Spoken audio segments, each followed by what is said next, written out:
Sleepy John Estes.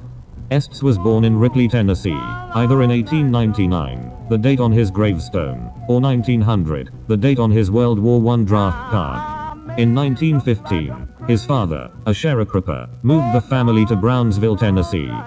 Daddy Estes also played guitar. Not long after the move, Estes lost sight in his right eye when a friend threw a rock at him while playing baseball. At 19, while working as a field hand, he began to perform professionally, mostly at parties and picnics, with the accompaniment of harmonica player, Hammy Nixon, and guitarist and mandolin player James Yank Ratchell. In 1929, at the suggestion of Jim Jackson, Estes recorded his first records in Memphis, Tennessee at a session organized by Ralph Peer, for Victor Records. He recorded Drop Down Mama and Someday Baby Blues with Nixon in 1935. The three musicians were reportedly paid $300 each for the session, a royal sum at the time for most any musician. His last pre-war recording session was with Sundance, and Charlie Pickett for Decca Records, and Bluebird Records. After the war he recorded Runnin' Around and Rats in My Kitchen at Sun Studio in Memphis in 1952. Estes sang with a distinctive crying vocal style, similar to early rap music. Estes sounded so much like an old man, even on his early records, that blues revivalists reportedly delayed looking for him because they assumed he would have to be long dead.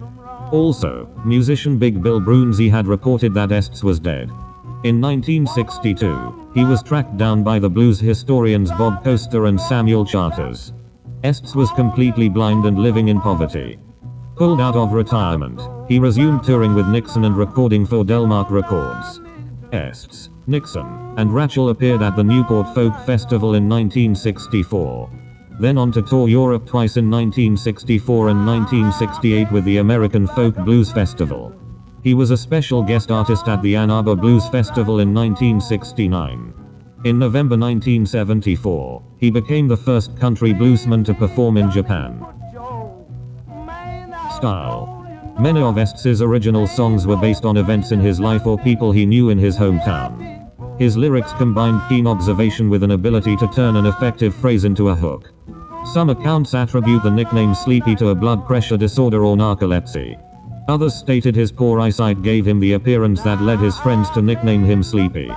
Still, others say it was just his penchant for falling asleep on the bandstand during his gigs.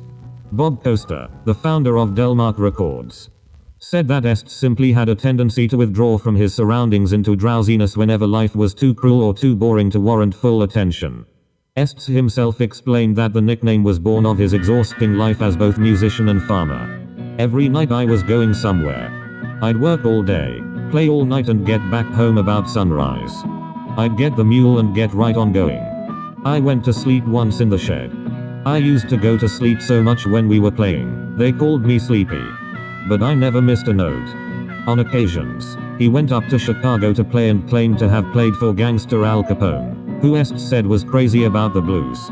In 1948 Estes and Hammy Nixon recorded for Sam Phillips, owner of the Sun label, but little came of it. In 1953 Sam Phillips also recorded Elvis at Sun Records in Memphis. Elvis was 18 years at the time. Elvis recorded My Happiness and That's When Your Heartaches Begin for just under $4. He walked out with a 10-inch acetate record. An acetate is a metal record. An acetate was usually a demo to see if the song or mix of the song could be printed onto a normal record. If the bass mix of a song was too strong, the needle would jump out of the groove of the record. Musician Jack White purchased the Elvis acetate from the Elvis estate for $300,000 in 2021. Legacy. Robert Plant, lead singer for Led Zeppelin, named Estes as one of his earliest influences. Bob Dylan mentioned Estes in the liner notes for his album Bringing It All Back Home. In Lennon Remembers, John Lennon recalled of the Beatles' early days that we were all listening to Sleepy John Estes. Death. Estes had a stroke while preparing for a European tour. He was in this home here in Brownsville, Tennessee. He died on the 5th of June, 1977. In 1991, Estes was posthumously inducted into the Blues Hall of Fame.